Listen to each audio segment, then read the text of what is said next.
last time fans saw you in the ring on TV was in that rather crazy ladder match on SmackDown. Yes. Yes. How are you feeling after all that? I feel like I'm the greatest athlete in the professional wrestling circuit. I feel like I'm the greatest entertainer in the professional wrestling circuit. I feel like I'm the greatest of all time. I feel like my confidence is at an all-time high. I feel like I'm the only one consecutively that's been dealing with the bloodline in every variation of the bloodline for the last 4 years. I've been the one doing it. I've been the one that's been trying to fight off this disease. Me, Docs, and occasionally Kevin Owens. But you seen what happened to Kevin Owens recently. He's a little frustrated. And I feel like I'm on the verge of becoming the same way. Like, how many times I got to take down another variant of the bloodline? And it seems like every time we get close to the tag team championships, the bloodline shows up. So, yes, I feel fine. My body was a little bruised. It was a little woozy or whatever you want to call it after the ladder match. But just looking back on it, going like, man, not only did I put on a show, I almost won the tag team championships. And not only was the bloodline in the way, but now DIY was in the way. In the last few weeks, we were seen pairing up with them, helping them. Like, hey, let's join forces. I know we want to both be tag team champions, but what's up, man? I know we both want to be tag team champions, but, you seem to be in the way of what we're trying to accomplish. And so now, if you see that in that match, that's exactly what happened. Helped them out for weeks. We finally go for the titles, and then they tend to remember what this is all about. So feel well, but now it just seems like the kindness is starting to get taken for weakness in a lot of ways, man. You know what I'm saying? So, Adam, I think there needs to be another shift, has to be. That kind of brings me on to my next question. The Street Profits have been on a journey over the last 18 months to 2 years.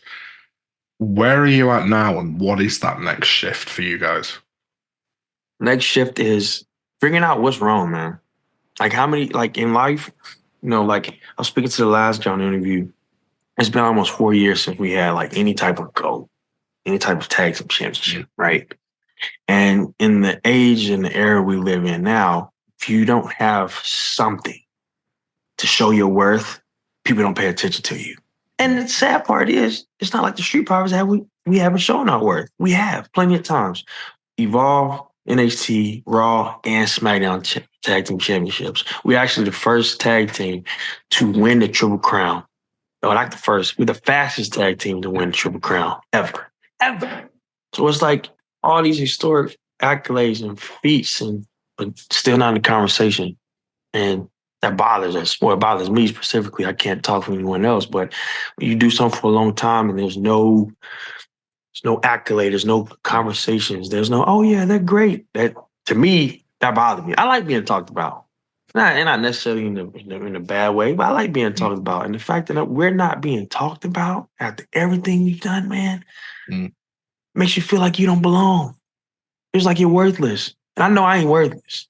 I know I ain't worthless. But you see all these new faces come in, and it's granted, they're getting opportunities. Great, great, great. Let them in. All these new opportunities, new faces coming in. But it seems like we're getting overshadowed. Nobody's talking about us anymore. And maybe it's because of the failures we keep presenting to them. Getting close to the tag team championships, but fail. Get right there again. There's Bloodline. There's DIY. There's another hub. There's, now you're in a 4-man group. That stops. Now you're in a 3-person group. But you get closer to taking championships again, and no, it doesn't happen. So now all these thoughts are going through my head where do the adjustments need to come? Who do I need to add? Who do I need to subtract? Do I need to change my method and approach to all this stuff? All these things are showing up right now. So that's how I feel. I know it's a lot, but it's a long answer, but that's how I feel right now. And it feels like a therapy session at the minute. It kind of is. Someone that has talked about you is your other half, Bianca. She was asked recently about you going on a singles run. And she said, and I kind of feel like everyone feels like this, you are ready for it and everybody wants it. But she said that you kind of feel guilty because of how close you and Dawkins are. So what are your thoughts on that? Well, I think what she was saying, we're speaking on is, when I first got signed to NXT or developmental around 2015, and my first match around 2016. And literally right after that, they put me and Docs together. like the end of 2016, and we debuted in 2017 on NXT TV. So this has been the only thing I have done since I've been with the company, the Street Profits. I haven't done anything else. I haven't done single stuff, haven't done solo stuff. And I think what she means is it's kind of similar to Survivor's guilt. Been with this person for so long, we built so much. So for me to take off and just do things on my own, kind of feels like I'm leaving him behind. But I realized recently that's not my fault. And that's not a knock to him. That's not a knock to anybody. But I know how talented I am. I know how much I brought to the table for the Street Profits. And I know how much I've inputted to the Street Profits to make it what it is today. If I decide to go my way and it's not with the Street Profits, and whatever happens after that, either does successful or it fails, that's not on me. Because me is on me. And I think that's why she said that, because like I said, we have such a close-knit relationship and been together for so long. She knows how much I not only just care about him, but the Street Profits as a whole. But I've been ready ever since I started watching this. And I'm not going to say when the opportunity comes, because, you can't really necessarily say when the opportunity comes, because opportunities. You know how this place works. But I will say that when that day happens,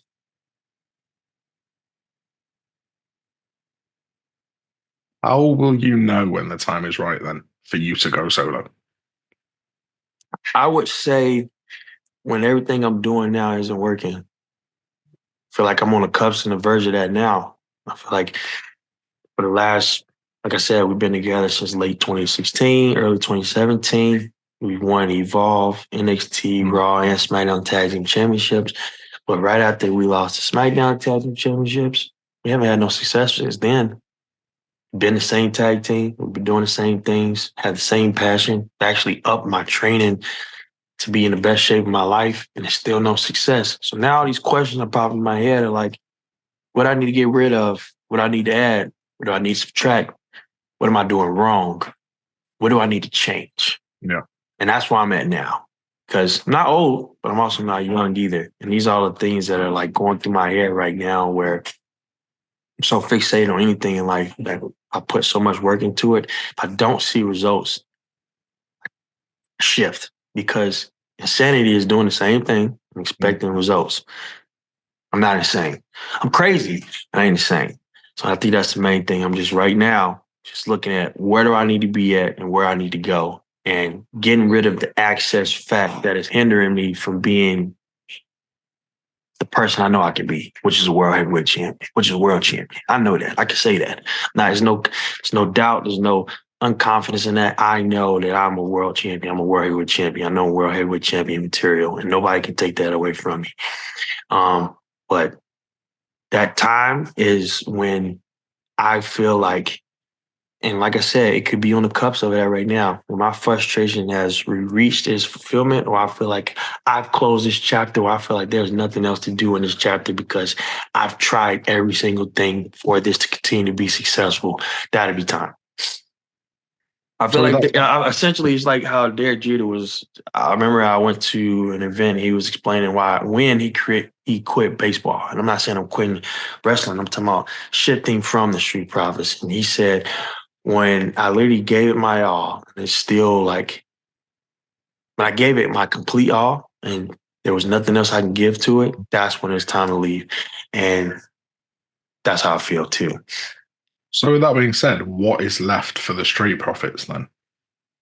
It's finally gaining championship gold now. We had championship gold when, the entire pandemic we were here. When no one else was there, the Street Profits were there. We was there every single week in front of no audience, whatever, entertaining, putting on matches, still carrying on our legacy, winning the tag team championships in the Barclays in front of the audience, and then going the entire reign in front of no one.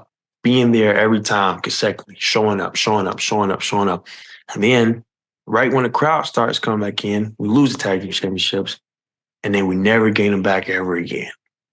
And then we try, we scratch, and we claw, go through this, we go through that. There's speed bump. There's 4 and 3 years of the bloodline. And it's just like, man, like, what are we doing wrong?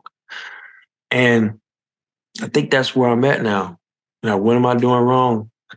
Something has to happen, because if I'm feeling this way, I know the fans are feeling this way. Like, it has to be a shift. It doesn't necessarily mean like I have to go rogue or I have to go crazy. It just means something has to shift, because obviously what I'm doing currently is not working. I mean, if the Street Profits does end, it would be nice if they ended on good terms, which is rare in WWE for a tag team. So that would be nice.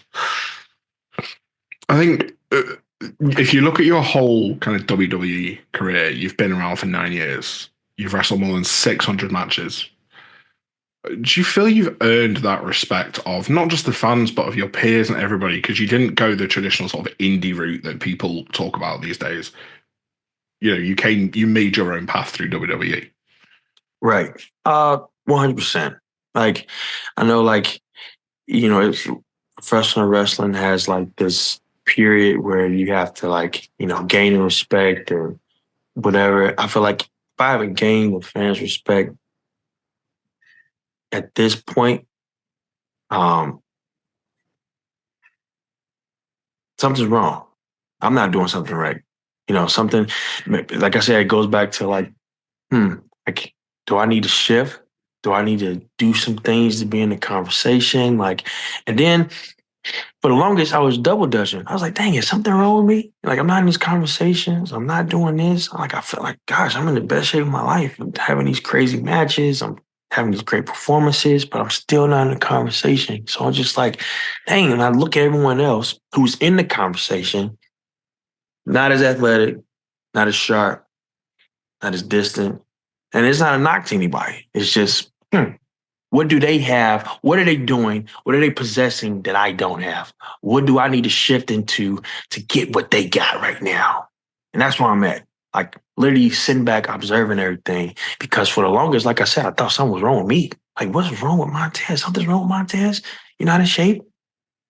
You don't talk well. You don't dress well. You don't have swag. You ain't got fashion. You ain't got passion. Like, are you a WWE superstar? Like, literally, this is the stuff that's going through my head, because you go through like not being unsuccessful for a long time and things aren't happening in your life. You start questioning yourself. That's me though. Like, I always reassess myself. I don't look around and go like, oh, it's Doc's fault. It's B-Fab's fault. It's his fault. I always look at myself first. But when I start questioning myself, I start realizing, I have all these accolades. I am strong. I am fast. I am athletic. In my opinion, probably the most athletic person on the roster. My wife's in the other room making sure, she ain't here. But then it's like, okay, you have all these things. So what is missing to get what they have? What is missing to get that Universal Championship? What is missing to get that World Heavyweight Championship? What is missing to get that Tag Team Championship, that World Tag Team Championship? What is missing? I have everything else. What is missing? And that's what I'm on right now. And that's what's been eking me for like a long time. So I know it's a therapy session, but that's where I'm at right now. Would you say it's something missing, or that there's been something in the way? Because the entire time, it's been the Bloodline at the top. Not just the Bloodline, but the Bloodline storyline with everyone involved from the outside. That's been there the whole time. You've kind of had this frustration. I've been telling DIY this, and even the argument last Friday was particularly about this. I said, we all have a common enemy. It's the bloodline. Bloodline is like a disease. Think about it. They have so many variants of it, and a new variant shows up, and that variant is adjusted and took everything down. And it just seems like at this point, the bloodline can only take out the bloodline. If you think about it, then this new variant is now taking down the old variant that was hindering and knocking down so many people. And then now it seems like the old bloodline is recruiting people from who's already been here, or they recruiting help to take out the new bloodline after everything that they kind of established from day one. It's kind of like a disease or a sickness showing up in the body, and then, the body just not being able to adjust to it. And that's what the bloodline has been. And we need to get rid of the bloodline. I know, they got obviously Roman and Jimmy are now looking to pair each other up, but people are tend to forget, what havoc they caused the last 4 years. Mm-hmm.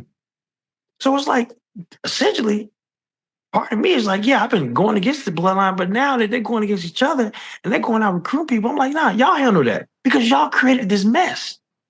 So while y'all handle y'all's mess that y'all created, I'm going to handle the stuff that I created for myself because I've been handling the bloodline for a long time. Now it just seems like, well, maybe if they take each other out, then that can open up doors for me to focus on what it needs to focus on, whether it's getting the tag team championships or adjusting to something else, because that just seems like to be in the common thread of everything. I mean, look at it. Kevin Owens is attacking Cody. All these weird things are happening because the bloodline has just trickled down and infested everything for everyone to adjust. And now we got us and DIY going at each other, all because of the bloodline. You got Kevin and Cody going at each other, all because of the bloodline. The bloodline has been the common denominator in every problem that's been happening. They just need to go away. And I feel like once all of us adjust, or whether it's the new bloodline or the old bloodline or everyone forming together to take care of the bloodline, that issue will be handled. And that's why they've been the main topic, because no one has found an answer for the bloodline. Jimmy and Jay had tag team championships for a very long time. And Kevin and Sammy, obviously reached that goal at WrestleMania. But now, guess what? The tag team championships are right back to the bloodline. So I think first we need to take care of the bloodline. And from there, everything else is history. Take out the source, take out the head, everything else follows. I was going to say, the way you talk about the bloodline is kind of how people spoke about the NWO in WCW like 30 years ago. Does it kind of have that same vibes to you? I mean, they do. They the same vibe. They have all these new variants, and they wear red and black like the Wolfpack. I think the only difference is the name. I mean, it's not a knock to the bloodline, but you gotta look at it, man. Like, such a strong force, and they created such this strong element of surprise and a strong dominant. And then they didn't realize how much power they created, because now the very same thing they created is the very same thing that they have to form up and destroy. It's kind of like, it looks like the Avengers all over again. Like, literally they got rid of Thanos, but Thanos is the exact same person they need to take care of the new threat. It's the same thing. Bloodline, such a huge, huge threat. But now another variant is formed, and that same bloodline that caused the havoc now has to take out the new havoc, because this new variant is different. It's a little bit more rogue. It's not controlled. They do what they want. It's very sporadic. It's like, whoa, what is this? Okay, guys, can you help us clean up the mess we made? And the problem is the bloodline is even getting stronger, because the old bloodline is going back to recruit people that they caused turmoil to help take out the new bloodline. And those people are going like, nah, that's your business. So now this new bloodline is getting even stronger, because the old bloodline needs help taking out the new variant, and the people aren't helping them. That's how they feel right now. Like, even me, for example, like, yeah, I dealt with that for a long time, but also I'm trying to win tag team championships. And you asking me to help take care of this variant, or you asking Kevin, or you asking Cody to take care of the new variant, they got their own stuff they got to worry about. And weren't y'all the same people that caused the havoc before? Make it make sense. Make it make sense. I guess the only good thing about it is it makes for very good TV, which brings me to my next question. WWE landscape overall is about to change in a huge way with the Netflix deal. I mean, the company's breaking records almost weekly. You've got the big Netflix deal and all the good stuff that comes with that. What is it like for you guys to be part of the locker room in this huge new era for WWE? I think it's fantastic. Netflix is such a huge, huge, huge platform. Over 200 million weekly, or actually over 200 million monthly subscribers. Netflix has been out for so long. It's got so many accesses to so many countries, so many continents. Like, so many people can now see WWE. like we can literally expand more on the first W in our name, which is world. And by being on Netflix, it does extend us to that global stage. More people get to see wrestling, more people get to see Raw, more people get to see our content, more people can see what the fuss is about on Netflix. And unlike, the movie theaters, unlike a subscription to your favorite website, you don't have to pay that much to see WWE. You don't. You don't have to pay to see the best entertainment, the best athletes, the best storylines. You don't. Netflix is a huge platform, and all the streaming devices and all the content will be there live, direct in effect. And I think it's such a massive deal because to think about like how many people have access to Netflix is crazy. Like everybody and their mama has access to Netflix. So it's a very exciting time for us, a very exciting time for us to show the world what we're about, the hype is about, and show our different talents to so many different, not just different eyes, but new eyes.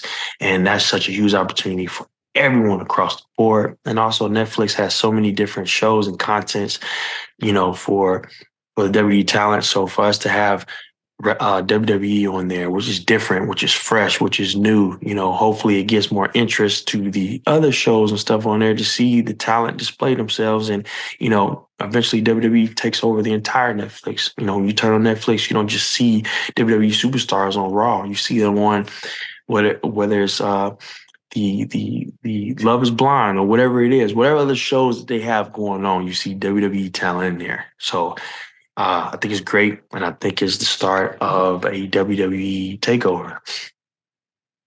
All the time that you've been with WWE, what's been the biggest difference for you as a talent from like when you first joined to now? I would say the biggest difference from me first joining to now is the comfortability. I feel like in the beginning, I kept trying to find myself.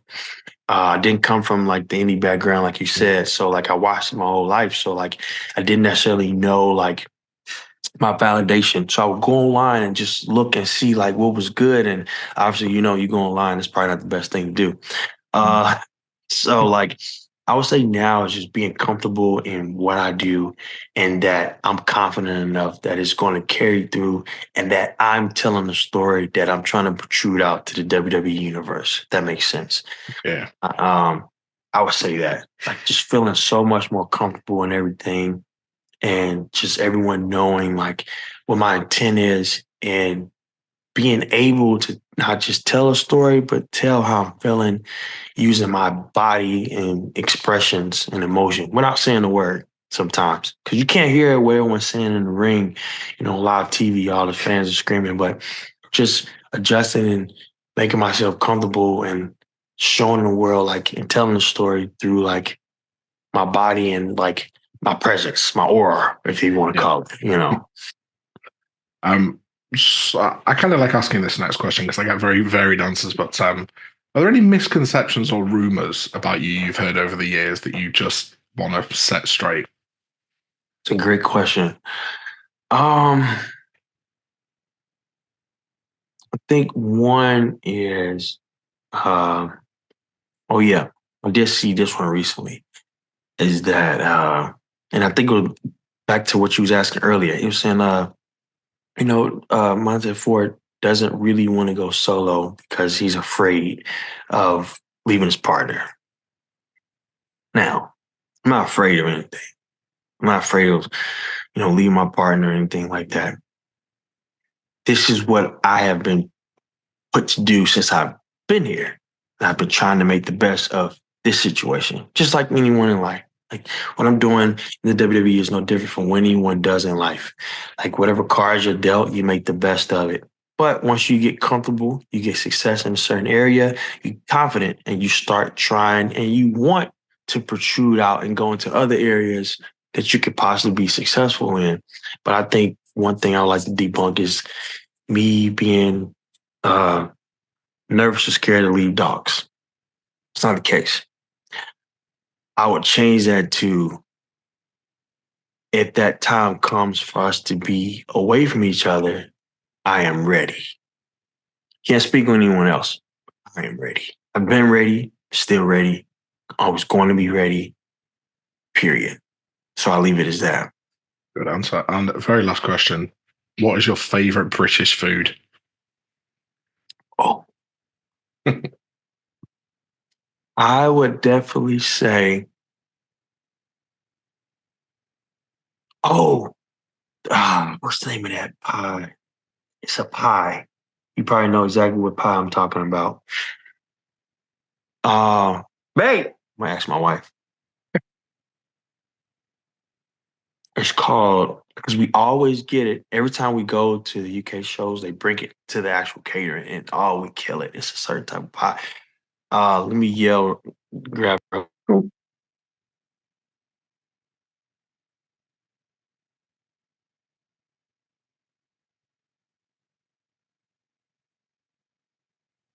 Banapi. It's like banana and coffee. Oh, Banapi. banoffee. Yeah, banoffee. Yes, banafi. That's Oh. hands down the best. So good. I know a lot of people like, it's like when you eat chicken and rice and broccoli and cardboard all year, and then you go on a UK tour and they bring that. Fair enough. What a great place to end this interview. And yeah, thank you very much for your time. And I hope that the frustrations leave you and you get the success you deserve. No, Adam, I appreciate you, man. We'll actually see you guys pretty soon because we have a tour there in November. So, Nice. All right. We'll see you then. all right, boss. Thank you. Have a good one.